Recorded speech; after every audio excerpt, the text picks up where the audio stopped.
Hi everyone, my name is Chris, and if you're interested in a practical and balanced approach to raising a vegan family, hit that subscribe button and that notification bell so you don't miss any videos. Here on this channel, I, my husband, and our 5 kids share recipes, hauls, reviews, travel, and a basic lifestyle as a plant-based family. If you hear a bit of an accent, it was because I was born and raised in Trinidad.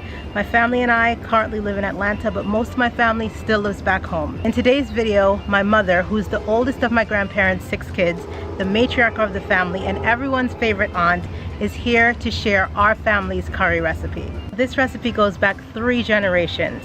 So be sure to like this video so that way YouTube and I both know that you appreciate me sharing this content, and I'll be sure to send more videos your way. Without further ado, let's get into the recipe. Now, the star of the show is Chief Curry Powder. It's the only curry that my family has ever trusted in our recipe. You can actually find it on Amazon, so make sure you check the description box below for all the details on how to get your hands on the best curry powder in the world. Now, Chief Curry Powder is made in Trinidad, and it's the curry powder that Anthony Bourdain tasted in his Parts Unknown episode when he tried Trini doubles for the first time. If it's good enough for Anthony Bourdain, it's definitely good enough for my viewers. This is a recipe I've wanted to share with you guys for a really long time, so let's get into it step by step. Step 1. My mom chops up all of her potatoes and she puts them to the side and seasons them up with Chief Green seasoning, which is also made in Trinidad. You also add different seasonings, black pepper, bay leaf,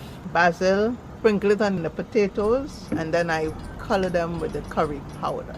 And you leave it to sit for about 10 minutes. Bay leaf and basil powder is from my cousin Ethelyn's garden. She prepares it, packages it, and sells it. Step 2, she puts her coconut oil in an iron pot and cooks the curry.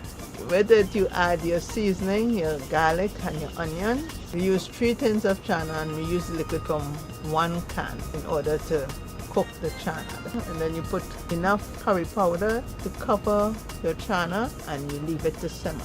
Step 3, she adds the potatoes to the curry and mixes that all together. You want to always keep a pot of water boiling on the stove, so as needed, you add boiled water to your pot.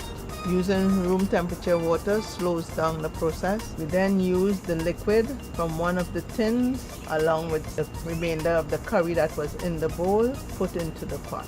Once your chana and potato is added, you can cook it for about 15 minutes. You will know that the chana is cooked. You'll see the shell of the chana start coming off. You can test to see if it's cooked by taking a piece of potato to see if it is soft enough. You just add enough water to cover your chana and your potato, and you leave it to cook for about 15 to 20 minutes.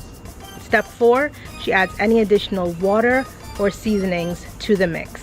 Once your potato and curry is cooked, the final step, you season with your salt and tomato ketchup. Step 5, once she's sure that the curry is almost done, she does a test by putting it in a glass jar or a glass container with a little bit of rice at the bottom. A little trick I use to ensure that my curry is not too thick, I test it by putting some rice and putting the gravy over to see if it goes into the rice. That way liquid sinks to the bottom of the rice, and you know your food is already getting that flavor.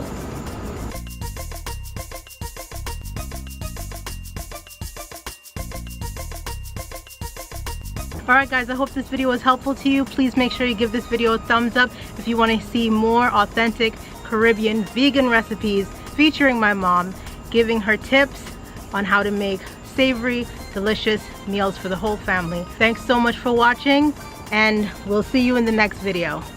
Bye guys!